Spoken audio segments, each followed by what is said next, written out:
Hi ihr Lieben, heute nähen wir zusammen das Trachtenmieder Susal. Das Schnittmuster und die PDF-Anleitung findet ihr in meinem Shop, den ich euch unten in der Infobox verlinke. Starten wir los. Make a Maut Sewing. Nähen mit der Maus. Das Trachtenmieder Susal kannst du kombiniert mit einem schönen Trachtenrock, zum Beispiel dem dazu passenden Trachtenrock Susal, anziehen. Damit du die Größe leicht verändern kannst, falls du mal ab- oder zunimmst, ist die Seitennaht mit reichlich Nahtzugabe versehen. Optional kannst du ein Paspelband mit annähen.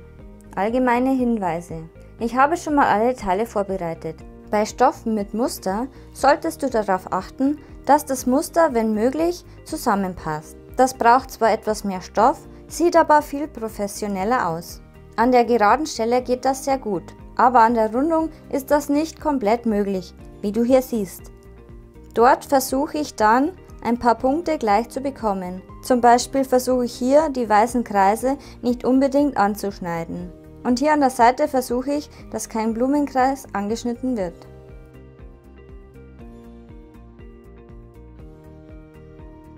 Ich zeige dir jetzt alle Schnittteile der Übersicht halber. Ich empfehle dir aber erst nur die Innenteile auszuschneiden und daraus ein Testmieder zu machen. Da kannst du dann Passform anpassen, falls irgendwas nicht passt, diese auf deinen Schnitt übertragen und dann erst die Außenteile auch zuschneiden.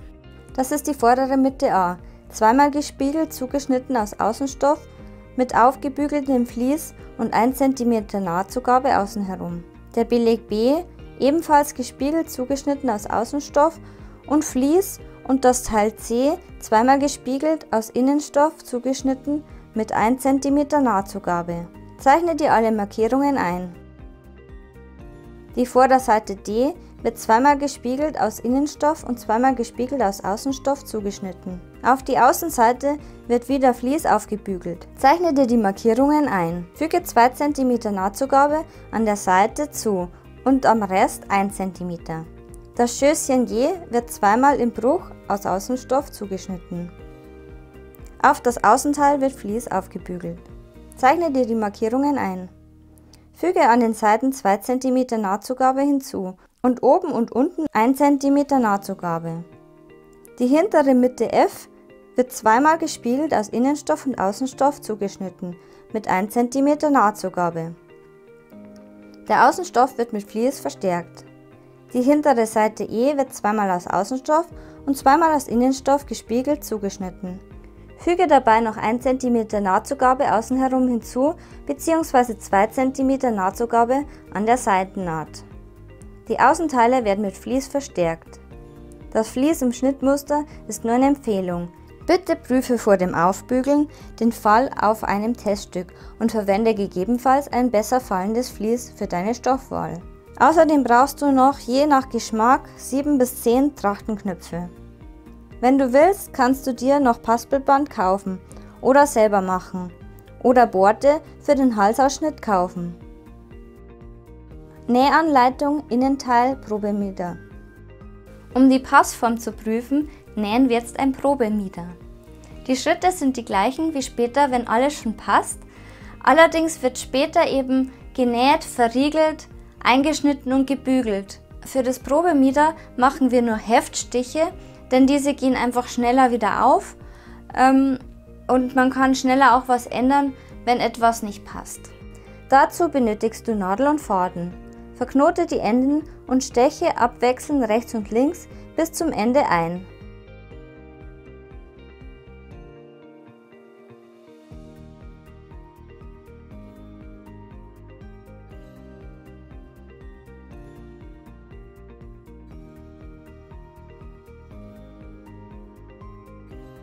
Verknote mit ein paar Rückstichen die Enden, damit sie nicht aufgehen. Wie du siehst, kannst du die Stiche sehr schnell wieder auftrennen.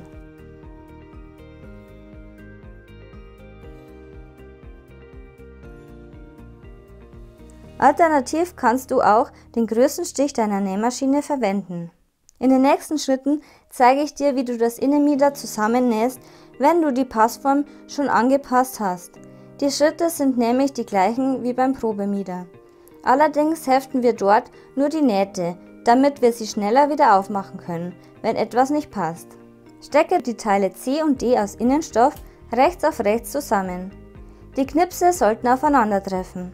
Markiere dir am Teil C 1 cm vom oberen Rand entfernt.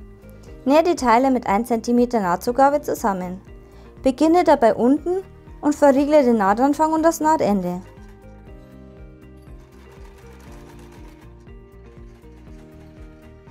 Stoppe dabei die Naht bei deiner Markierung 1 cm vor dem Ende.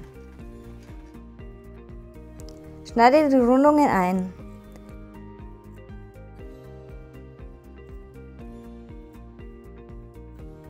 Bügle die Nahtzugaben erst auseinander und dann zur Körpermitte. Ein Bügelkissen hilft dir dabei. Wie du ein Bügelkissen selber machen kannst, kannst du dir im eingeblendeten Video anschauen. Wie schon gesagt, sparst du dir die Schritte des Verriegelns, Einschneiden und Bügeln, bis alles richtig sitzt. Stecke die Teile B und C aus Innenstoff rechts auf rechts fest.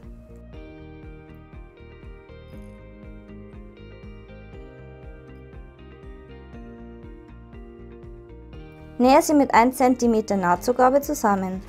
Verriegle den Nahtanfang und das Nahtende.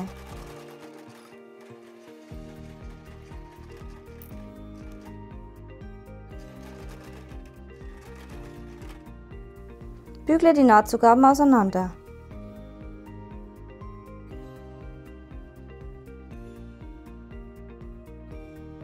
Stecke die Teile F rechts auf rechts zusammen.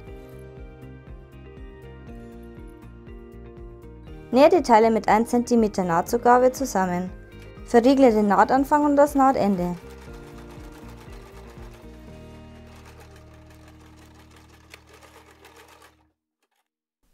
Bügle die Nahtzugaben auseinander. Stecke die Teile F und E rechts auf rechts zusammen.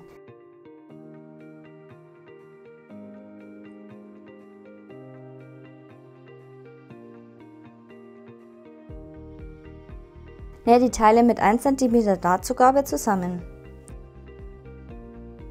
Verriegle den Nahtanfang und das Nahtende.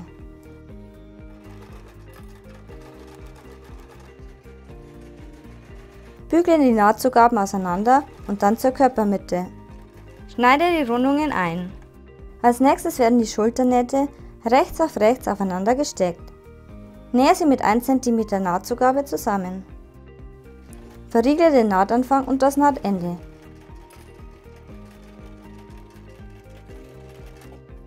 Bügle die Nahtzugaben auseinander. Die Seitennähte werden jetzt nur für das Probemieder geheftet. Danach werden diese wieder aufgetrennt. Wenn du ganz vorsichtig bist, kannst du auch mit Nadeln heften. Achte dann aber darauf, dass du dich nicht stichst. Markiere dir auf dem Beleg B 3 cm vom Rand entfernt. Dort stecken wir das Mieder zur Anprobe zusammen, denn so wird es später auch durch die Überlappung der vorderen Teile liegen. Dann kannst du mit der Anprobe beginnen. Da die rechten Seiten vom Innenstoff später an der Haut liegen, zeigen die Nähte bei der Anprobe nach außen. Jetzt kannst du überprüfen, ob noch etwas angepasst werden muss. Achte auch darauf, dass die vordere Mitte gerade bleiben muss. Am besten holst du dir Hilfe beim Abstecken. Sind die Änderungen abgesteckt, kannst du das Probemodell wieder ausziehen. Schaue jetzt, ob alle Abstände gleichmäßig abgesteckt wurden, also auf beiden Seiten. Wenn nicht, solltest du diese anpassen. Das heißt, wenn du auf der einen Seite 1 cm und auf der anderen Seite 2 abgesteckt hast, passt du das an, dass auf jeder Seite 1,5 ist. Überprüfe bei einer weiteren Anprobe, ob nun alles passt. Wenn ja, überträgst du diese auf das Schnittmuster und schneidest es dir zurecht. Ansonsten passt du es so lange an, bis du mit dem Ergebnis zufrieden bist. Somit ist das Innenfutter fertig und wir können uns den Außenteilen widmen. Danach kannst du die Außenteile mit den Anpassungen zuschneiden und gegebenenfalls die Nahtzugaben des Innenfutters kürzen.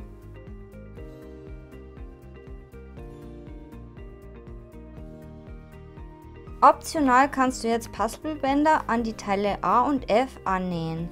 Stecke dafür das Paspelband bündig an die Außenseite mit der Rundung. Dein Paspelband sollte ebenfalls 1 cm Nahtzugabe haben. Ansonsten müsstest du diese entweder weiter rein oder rausstecken, je nach Nahtzugabe. Nähe das Paspelband im Nahtzugabenbereich an. Im eingeblendeten Video kannst du noch mehr zum Thema Paspelband herstellen und annähen erfahren. Schneide danach das Paspelband ab. Wenn du ein Paspelband annähst, empfehle ich dir, die Paspel an der Nahtzugabe zu kürzen, damit es später nicht zu dick an dieser Stelle ist. Dazu trennst du einfach ein Stück auf, kürzt es, verödest es eventuell, je nach Kordel, und steckst es wieder fest.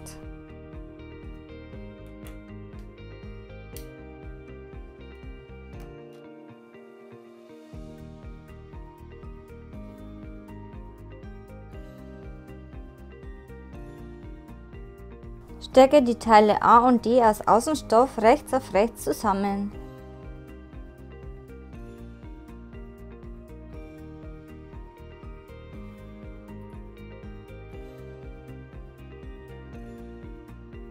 Markiere dir am Teil A am oberen Rand 1 cm. Die Knipse sollten aufeinander treffen. Nähe die Teile mit 1 cm Nahtzugabe zusammen. Beginne dabei von unten und verriegle den Nahtanfang und das Nahtende. Nähe so weit wie möglich an der Paspel.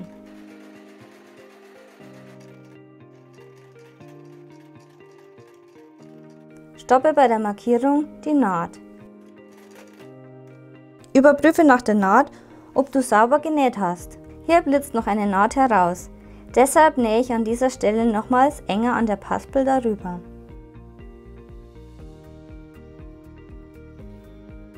Schneide die Rundungen ein.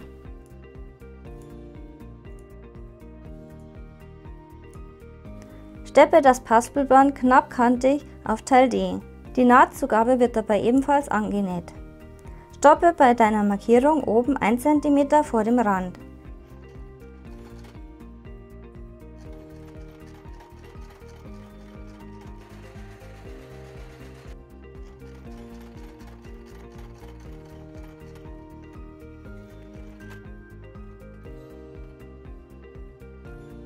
Stecke, falls gewünscht, auch an die Teile F ein Paspelband und nähe es fest.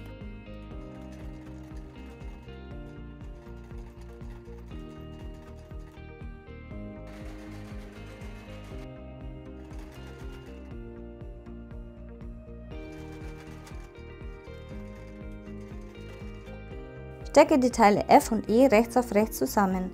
Nähe die Teile mit 1 cm Nahtzugabe zusammen. Verriegle den Nahtanfang und das Nahtende.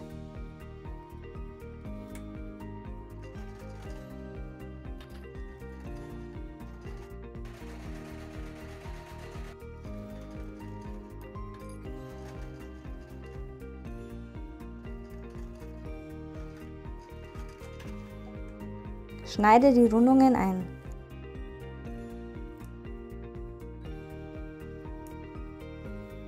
Bügle die Nahtzugaben zur Körpermitte.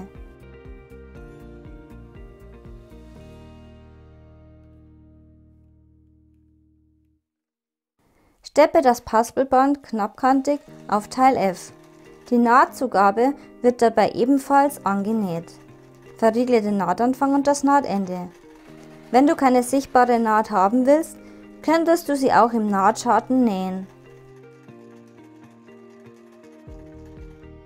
Stecke die Teile F rechts auf rechts zusammen.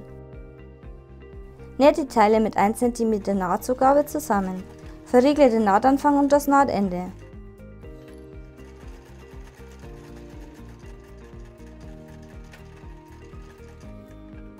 Bügle die Nahtzugaben auseinander.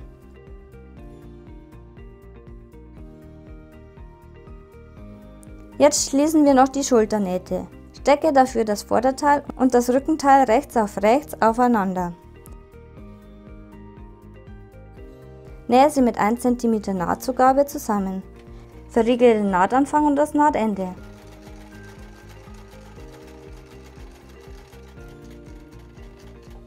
Bügle die Nahtzugaben auseinander.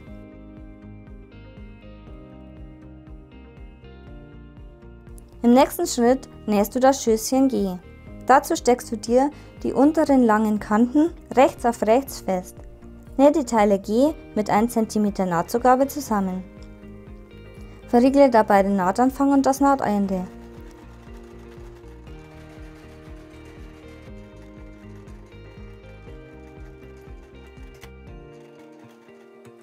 Bügle die Nahtzugaben auseinander.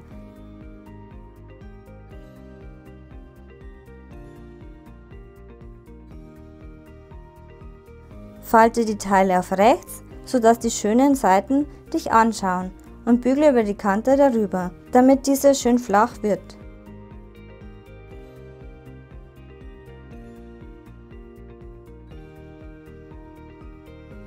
Schneide gegebenenfalls überstehende Nahtzugaben ab.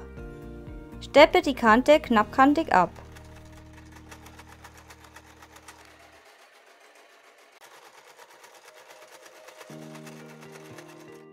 Als nächstes faltest du die Markierung von Schnittteil G auf die rechte Seite in Pfeilrichtung.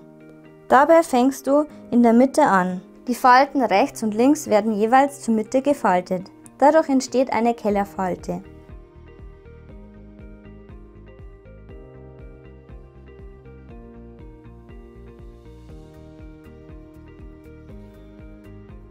Stecke auch die weiteren Falten in Richtung Mitte.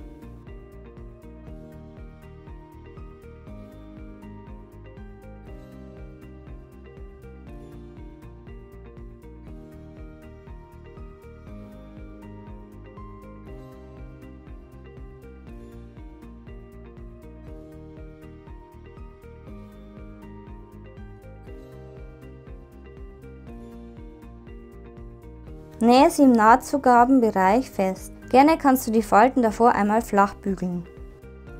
Achte beim Nähen darauf, dass nichts verrutscht und dass die Kellerfalte schön sauber wird. Ich nähe hier immer sehr langsam und hebe auch mal das Füßchen, um die Falten richtig zu positionieren.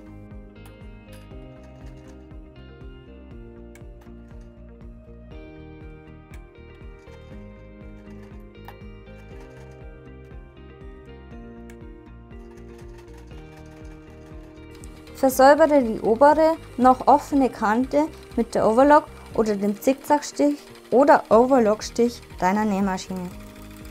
Bügele nochmals über das genähte Schößchen. Überprüfe das Innen- und Außenteil, ob alle Rundungen eingeschnitten sind und alle Nähte gebügelt wurden. Ist das nicht der Fall, hole das noch nach.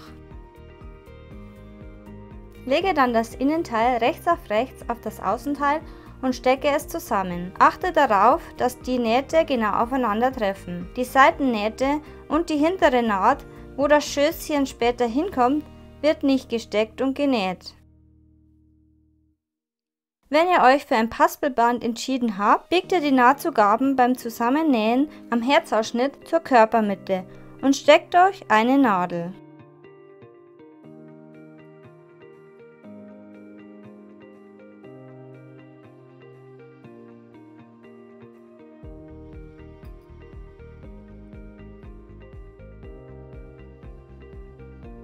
Wenn ihr kein Paspelband verwendet, ist es einfacher. Ihr habt die Naht sowieso in Richtung Körpermitte gebügelt. Steckt sie fest. Näht dann, wenn ihr keine Paspel habt, mit 1 cm Nahtzugabe bis zur Naht. Steckt die Nadel in den Stoff, hebt das Füßchen, dreht den Stoff und näht weiter. Nähe die Teile mit 1 cm Nahtzugabe zusammen.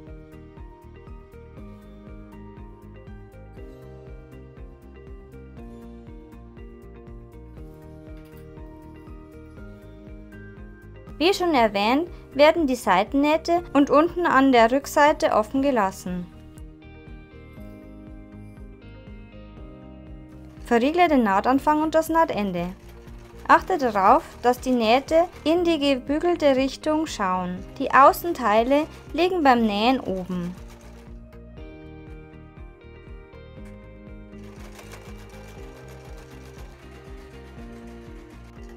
Am Herzausschnitt näht ihr bis zur engsten Naht der Paspel. Steckt dort die Nadel in den Stoff, hebt das Füßchen, dreht ihn und näht weiter. Überprüfe den Herzausschnitt, bevor du weiter nähst. Wenn ihr kein Paspelband verwendet, ist es einfacher. Näht mit 1 cm Nahtzugabe bis zur Naht. Steckt die Nadel in den Stoff, hebt das Füßchen, dreht den Stoff und näht weiter.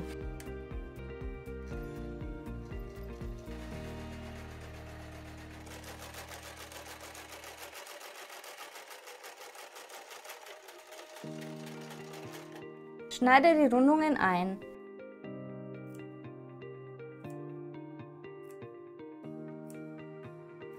An den Ecken schneidest du bis kurz vor der Naht ein Dreieck ein, damit es nicht an dieser Stelle zu dick wird und es sich gut wenden lässt. Überprüfe den Herzausschnitt, bevor du die Rundungen einschneidest.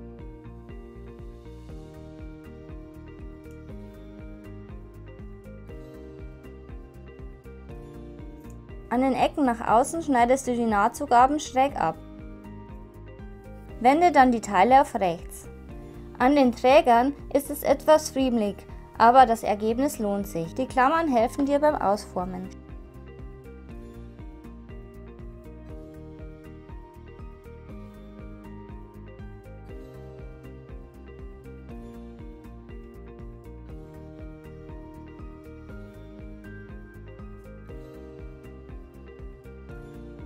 Forme die Ecken und Kanten schön aus.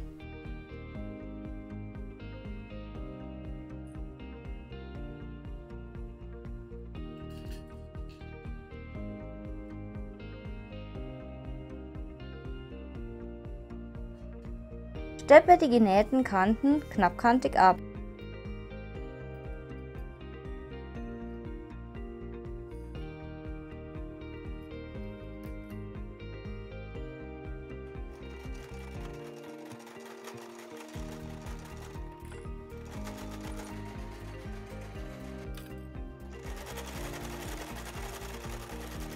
Bügle alles schön flach, am besten mit dem Bügelkissen, vor allem an den Rundungen wie der Brust.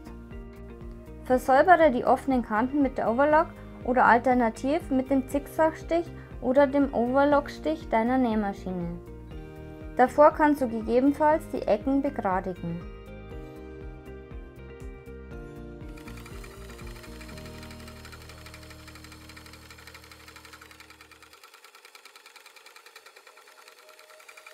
Stecke das Schößchen rechts auf rechts an das versäuberte Rückteil.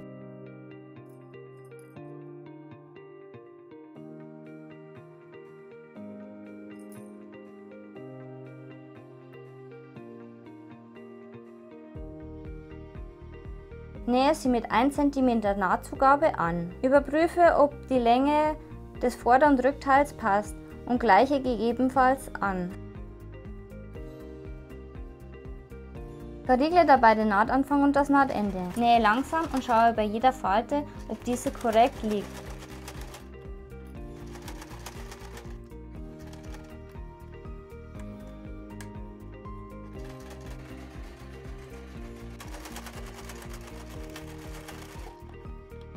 Bügle die Nahtzugaben in Richtung Schößchen.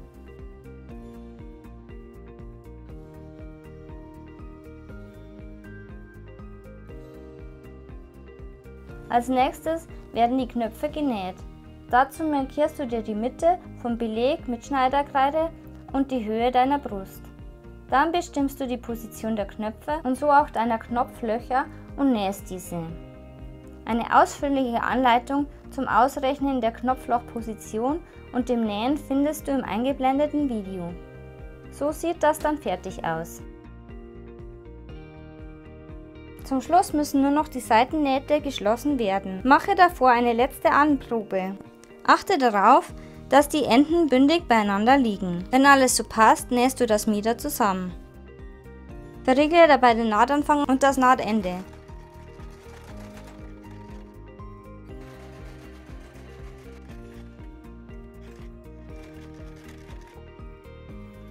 Bügle die Nahtzugaben auseinander. Mit ein paar Handstechen kannst du noch rausschauende Nahtzugaben nach innen annähen. Achte dabei darauf, dass du nicht aus Versehen auf die Außenseite stichst. Und fertig ist das Trachtenmieder-Susal. Wenn euch das Video gefallen hat, schaut euch gerne noch meine anderen Nähvideos an. Ich würde mich über einen Like, einen Kommentar und ein Abo freuen und dann sehen wir uns bald wieder. Tschüss!